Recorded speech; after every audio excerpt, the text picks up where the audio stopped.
Hey, what's going on? I'm Specteris, and welcome back to another Elestrals deck profile. This is going to be the very first deck profile we are doing for Moonrise, and I have built these decks on stream already, but I have now built them in real life, and I've made a couple of tweaks here and there. I've built a side deck. I've done a lot of stuff that I'm going to be showing you guys. I also am going to be showing you guys a side deck for this one. This is the first deck I plan to bring to my very first Moonrise Locals, which is happening in 2 days as of recording this video. This video should be out the same day. We'll see if I actually end up getting there, but that is the plan. So in 2 days, I'll be going to my first Locals for Moonrise, and well, second technically, but first constructed Locals for Moonrise. And this is the deck that I'm going to be bringing because it's the only deck I actually currently have complete, but it's really, really cool. And I think there's a lot that can go right for this deck. So we're going to get into this. This is Lunar Phase Aggro. That's what I'm calling it. I don't really know what the correct way to call this deck is. Lycavoid. I honestly don't know. I personally want to call it Lunar Phase Aggro because it's an aggro deck that focuses around the lunar phases. Not all of them, but most of them it focuses around. So for that reason, we're going to get right on into this. Now, I do want to say this is not a deck that features any of the Volclipse line. If you want to see a Volclipse deck profile, let me know, and I will definitely get that for you guys. But this is just the first deck I'm planning to bring to Locals. Ignore that fan. That fan just turned on and got really loud. I don't know what that's about, but just ignore that, and we'll be all good. I don't know what that was, but I can't do anything for the fan. It's just gonna stay on. So you might hear that loud humming in the background for a little bit, but hopefully it's not too bad. If it is, I'll just re-record it, and you guys won't even see this footage. But without further ado, let's get straight on in to the actual deck. So this deck is actually very interesting. I haven't done too much testing with it. But I've done a good chunk to the point where I feel like I have a decent grasp on how the deck functions and what you sort of need to do. And I can already tell you there are some cards in this deck that will be getting banned at some point in the near future. Specifically one card I guarantee you will get banned. But let's get right on into the actual deck. So we're going to be playing 3 copies of Werepup. This is just great. This card just straight up says when you normal cast it, you search your deck for any lunar phase, add it to your hand, and when you cast Full Moon, you special ascend it from Werepup into Lycavoid from your hand or deck. It's very, very powerful. It does everything you need it to. It searches all... Oh, that's a big glare. My God. But it searches all your lunar phases, so depending on what you don't have, you can just go ahead and search it. Very, very powerful card. It goes into Lycavoid. This card's insane. It's very, very good. And since we're talking about Lycavoid, we're playing 2 copies of Lycavoid. I've seen a lot of decks playing 1. I think 1's fine. I personally just like the second one. I have been seeing myself draw this card a whole lot, which might sound bad. This isn't the worst thing to just normal ascend something into.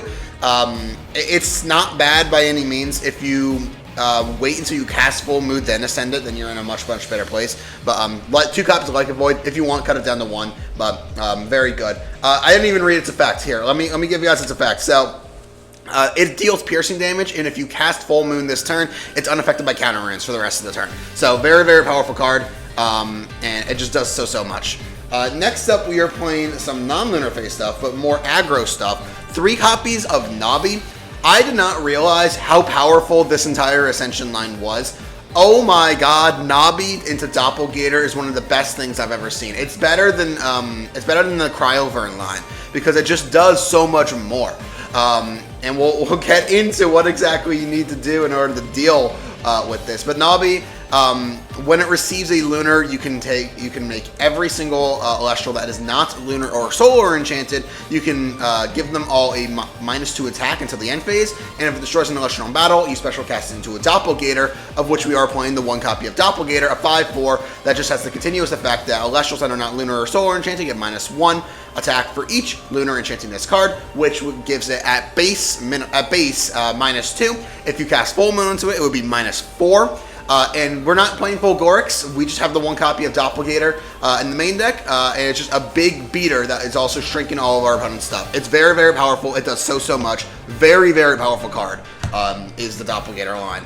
Next up, just as additional big beaters, we are playing 3 copies of Specteris. It's just a very, very good card to play into most matchups. Just good suppression, good body, very, very good card overall. And then lastly, for the very last Lunar Elestral, 1 copy of Pharogeist. Guys, I'm telling you this right now.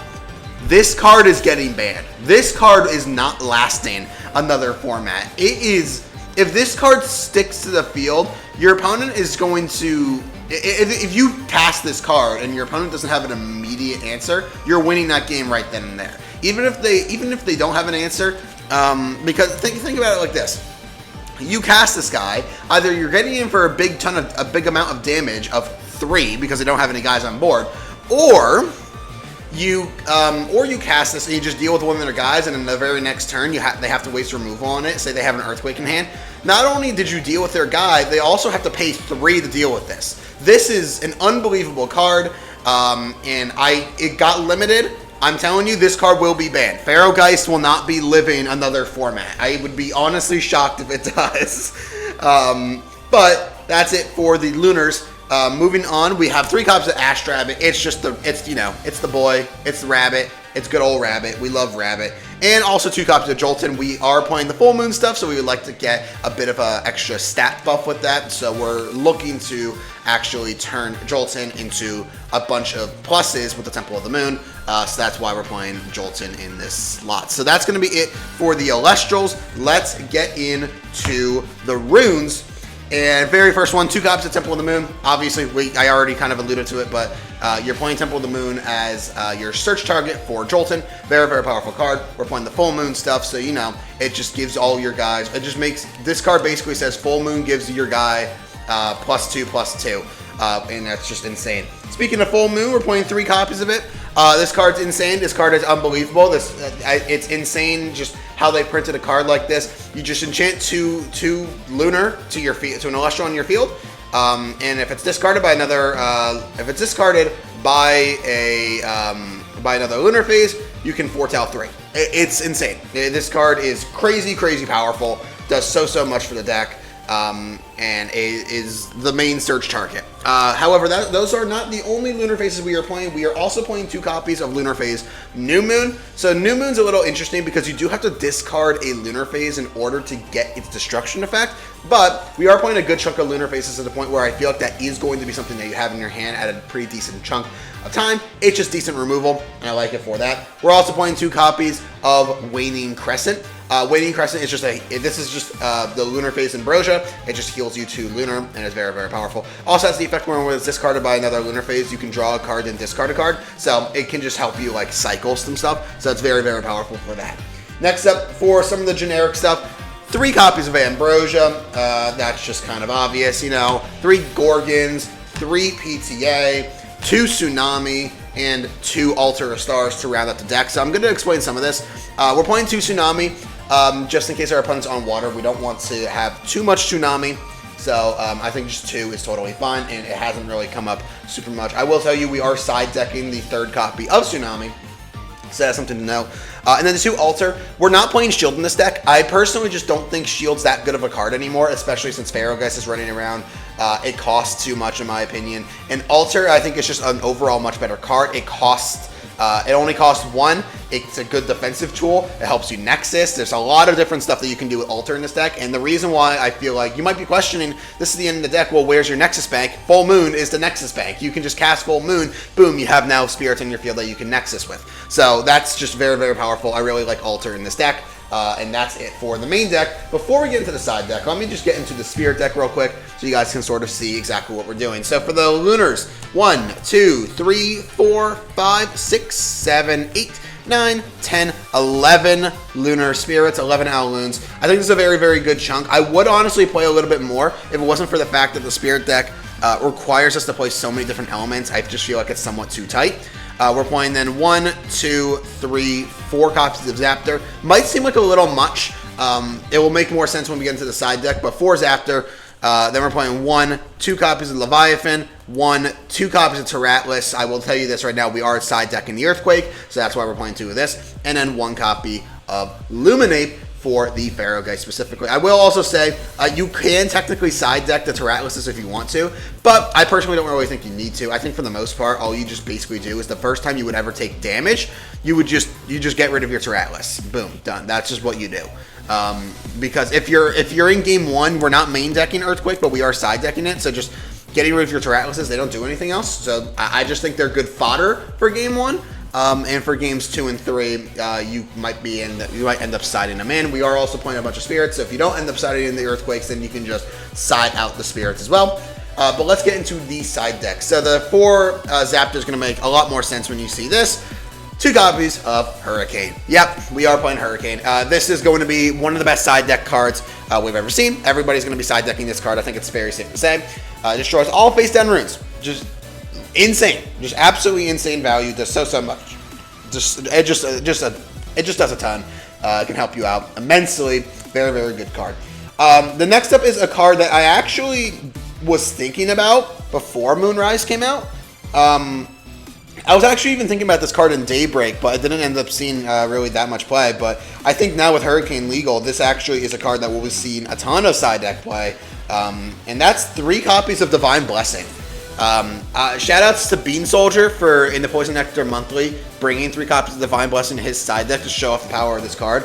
Unbelievable. This is such an amazing card to bring in. Not to mention, if you cast Full Moon, you have stuff on you have spirits on your side of the field that you can just disenchant from for free. So Divine Blessing is insane, and technically can also be free because you can just go Full Moon, enchant 2, Divine Blessing. One of the spirits, the spirit you're disenchanting is going to be off of the Full Moon, and then you can also just pay for it with a spirit that you got on the field with the Full Moon. So Divine Blessing is just going to be an incredibly powerful card. I think if you're in games 2 and 3, absolutely side deck this card. If you're primarily going, a going second, back row heavy deck. Divine Blessing's insane. This card is unbelievable. It's going to do so much this metagame. Next up, we're playing 3 copies of Spoiled Fruit. One of them is empty because I don't have it yet, but this will be the 3rd copy of Spoiled Fruit, so just keep that in mind. This card's very good if you're playing against any really heal decks, especially Draco Ray, because it just it does so much against that deck, the Draco Ray deck. So very, very powerful card. Just prevents a heal. Very good. And then for some of the weird stuff in the side deck. We're playing a bunch of 1-ups here in the side deck. 1 Tsunami. This is in case we're not going up against water.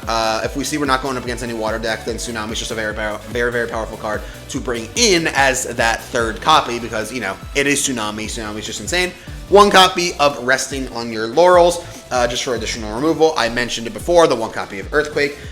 More removal. We're side decking an additional copy of New Moon. And then we're also side decking 1 copy of Doppelgator in situations where I feel like Doppelgator kind of cooks our opponent. I feel like having a 2nd copy of it can actually be very, very powerful. Some instances where you might end up doing this, if you're playing against water deck, you would side out the Tsunamis, bring in a Doppelgator, now you have even bigger beater.